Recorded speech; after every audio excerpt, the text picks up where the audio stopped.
isang malaking bad news ngayon ito mga sanggay kay Amy Marcos.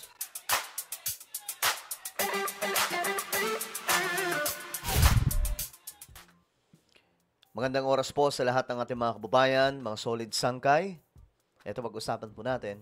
Itong patungkol po kay Madam Amy Marcos mga sangkay na ngayon ay patuloy na nagiging usap-usapan ng mga political analyst, ng mga kilalang personalidad at maging yung netizens mga sangkay. Ngayon, ito po yung naging effect matapos po niyang balahurain ang kanyang kapatid sa isang rally. Ito mga sangkay, bad news po ito. Hindi ko alam kung mapapanood dito ni Amy Marcos pero sana, no? Anyway, bago tayo magtuloy-tuloy sa mga hindi pa po dyan nakakapag-subscribe sa ating YouTube channel, tayo po ay 1.59 million subscribers na. Parami po tayo ng parami dito sa YouTube. Kaya naman ano pang hinihintay ninyo, makikita nyo po yung subscribe button sa baba ng video na to. I-click nyo lamang po yung subscribe, i-click ang bell at i-click nyo po yung all. Sa mga nanonood naman po sa Facebook, i-follow nyo po yung ating Facebook page. Alright guys, ito na nga. Ayon po sa isang commentary, ang pasabog daw po ni Amy Marcos ay nag-backfire daw po sa kanya. At ang nangyari pa mga sangkay, naungkat patuloy yung mga lumang mga issue ni Amy Marcos. Napansin ko rin yun. Hindi ko lang pinatulan mga sangkay. No? Marami pong mga bumalik na mga issues laban po sa kanya. Inungkat ng netizens. Ayon po dito mga sangkay, sinimulan daw po niya ang apoy. She started the fire, but in the end, it was she who got burned. Siya ang nagsimula, mga sangkay, ng apoy. Siya ang nagsimula ng pasabog. Siya ang nagsimula ng pang-aatake. Pero mga sangkay, sa katapus-tapusan, sa dulo, siya rin po ang nasunog. Legit yun, mga sangkay. Ang dami pong nagkomento ng mga kababayan po natin. Iba-iba po yung sinasabi. Imbes na sumuporta kay Amy Marcos, naawa tuloy kay PBBM. May mga iba nga po doon, sinasabi po nila, hindi ako maka-BBM pero sa ginawa ni Amy Marcos, naawa ko. Diba? Nakita nyo mga sangkay yung sinabi rin ni Panfilo Lacson. Hindi niya kapatid si BBM pero nasaktan siya nung ginawa ito ni Amy Marcos. Kasi halata naman mga sangkay na ito po ay paninira lamang. Diba? Kasi wala pong ebidensya dyan eh. Ilang beses na po nagpasabog. Alam niyo yung naratibo na ganyan, galing po yun sa mga DDS from the very start, no?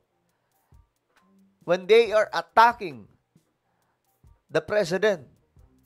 Pero, may ebidensya ba sila? No? Wala, mga sangkay. Tapos ang reason nila dyan, magpa-test na lang daw po si PBBM. Magpa-hair follicle. Ang problema nga dyan, mga sangkay, hindi po yan pwedeng gawin ng presidente.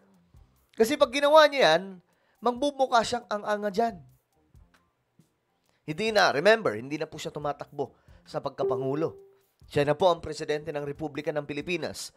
Kung ibababa niya ang kanyang sarili ng ganong level, pagtatawanan siya ng mga kritiko. Bigyan ko kayo ng halimbawa. Panahon po ni PRRD, mga sangkay, nagpa-test ba siya nung hinamon-hamon siya ni Trillanes at ng mga dilawan noon? Hindi. Bakit? Ano sabi ni Harry Roque? Ewan ko dito kay Trillanes, ang dami sinasabi, ganito. Pero hindi po pwede daw utusan ang Pangulo na magpa-test. Kung gusto niya, wala magagawa si Trillanes. Kasi siya nga daw ang presidente. So, ganun pong level ang pagka-presidente, hindi po pwedeng bababa ka sa level po ng mga kritiko. Naku, lalo kang babanat-banatan yan, pagtatawanan. This was what happened to Senator Amy Marcos after she accused her brother, President Ferdinand Marcos, na gumagamit nga raw po ng ipinagbabawal na pulburon sa gitna po ng rally ng Iglesia ni Cristo. The accusation came wholesale. Aside from President Marcos, nagpangalan din po siya sa iba pa na mga pangalan, mga sangkay, personalidad. Kasama po dyan yung First Lady na si Lisa Araneta Marcos. Pati po yung kanyang mga anak, di ba? Maricel Soriano. Circle of Friends, mga sangkay ni PBBM. Pinangalanan. So, mga sangkay, ang tanong, ano ang ginahinatnan ng pasabog ni Amy Marcos up to now? No? Kung tatanungin po natin, wala na. Dumaan lamang po na parang bula. Pagdating sa mga DDS, para sa kanila, ano yun? Parang big deal kasi nga madali po silang mahatak kahit wala pong ebidensya. Diba? Madali po silang mauto without any evidence. Naniniwala ka agad sila. Kasi basta yung naratibo, pabor sa kanila. Unfortunately, sabi dito, for Senator Amy, the bomb she donated exploded on her. Siya po yung nagpasabog, sumabog sa kanya.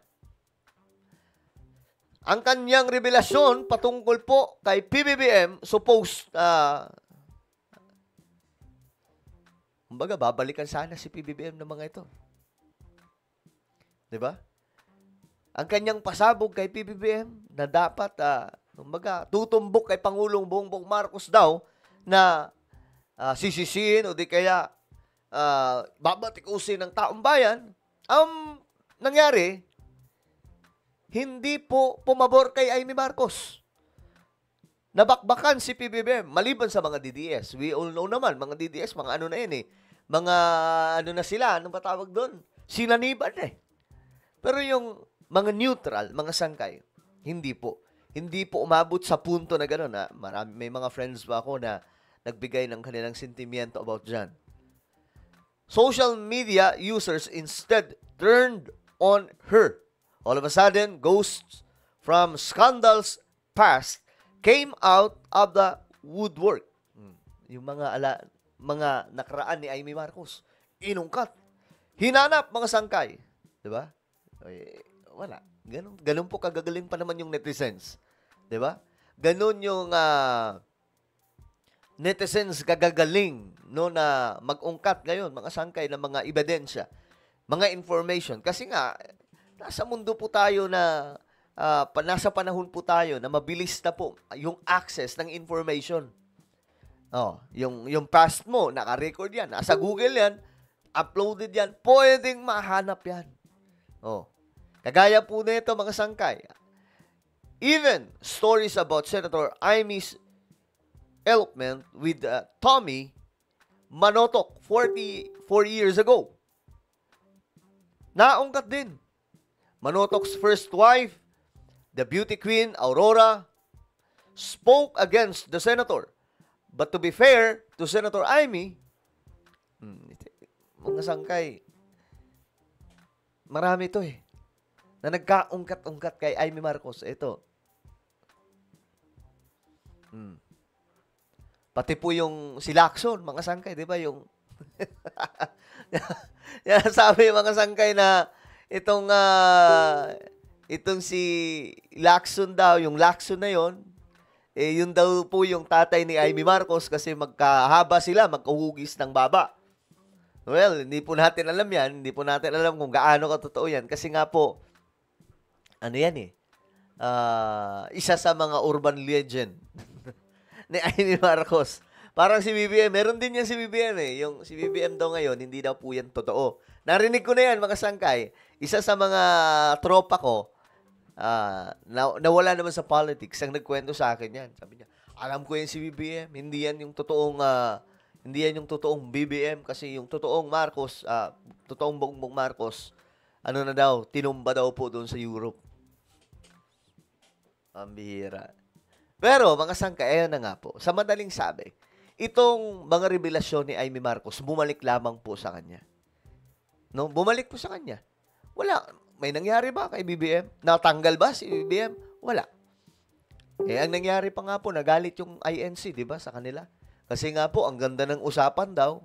'Di ba? Ang ganda ng usapan, hindi gagawa ng kahit na anong pasabog doon maliban sa panawagan ng transparency, accountability. O 'di ba? Pero mga sangkay, iba yung ginawa doon.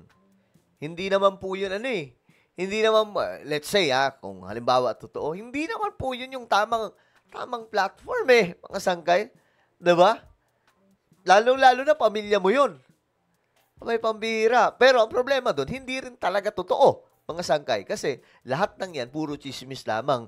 At lahat ng yan, puro paninira. Kaya nga sabi ni BBM, ang nagsasalita doon ay hindi talaga yung kapatid ko. Not literally, na sinasabi niyang impostor. Hindi po. Sinasabi niya na hindi yan ang kilala kong kapatid. Kasi yung kapatid niya na kilala, mapagmahal, mabait. Alam niyo naman yung Marcos, mga sangkay, kahit anong batikos niyan, hindi po yan nagre-reply ng masama. 'Di ba? Kita niyo si BBM, yon ang mga totoong Marcos. Pero si Amy Marcos, hindi. 'Di ba? Pumapalag. Duterte style yung galawan niya. 'Di ba? Well, ano po ang inyong opinion? Comment down below. Mayroon po tayong YouTube channel. Sangkay Revelation, hanapin niyo po ito sa YouTube ngayon din. Kapag nakita niyo na, i-click niyo po yung subscribe, i-click ang bell, at i-click niyo po yung all. Ako na po ay magpapaalam. Mag-iingat pong lahat. God bless everyone.